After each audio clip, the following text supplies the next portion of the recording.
Oh, ilang beses mo na ba yan pina-check up sa doktor? Nakapicheck up ko lang nung ano eh. Nakaraan linggo lang. Karang linggo lang?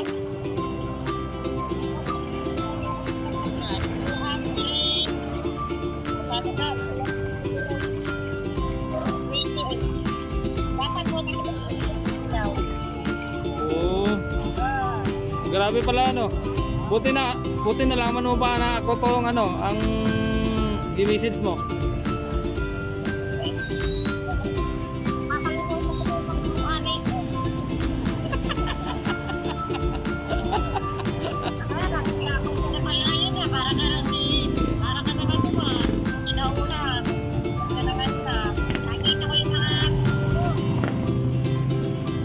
Ah, ano ba?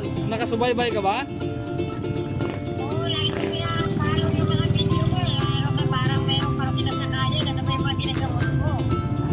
Oo, marami din. Iba-iba na klase mga gamutan yan. Kung puso ka talaga, gamot ka na. Hindi ka na natin trabaho, yun na lang sa vlog. Nagpa-vlog ka na lang.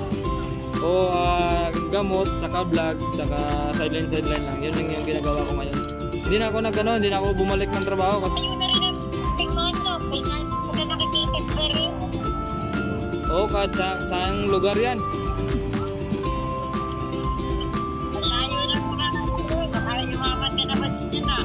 Ayun lang, yung mayaman tayo sa pagod. Eh, conventional lang, basta mahalaga eh, malakas ang katawan. Yun lang.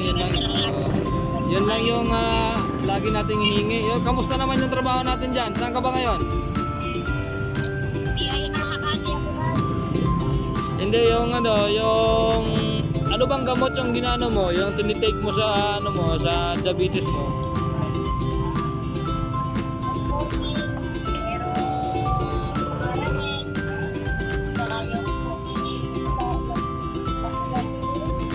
Umipikto naman ba sa nararamdaman mo? Tapos sinakaya ko ng siguro kasi mataas yung sugar ko. Hindi ako nakakatulog.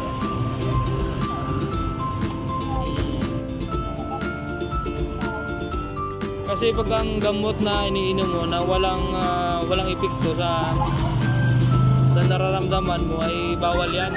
Kasi kidney yung masisira mo. Tapos yung ano niyan, turuan na lang kita.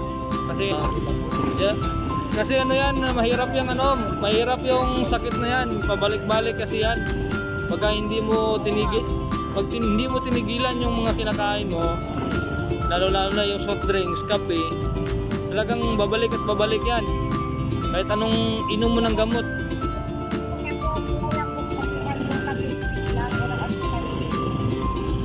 Oh, kahit na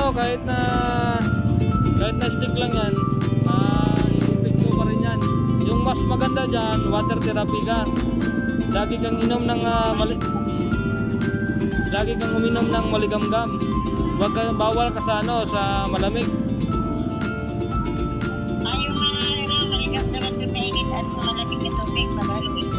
Oh, yun. Tapos reduce mo yung weight mo para mabilis kang gumaling.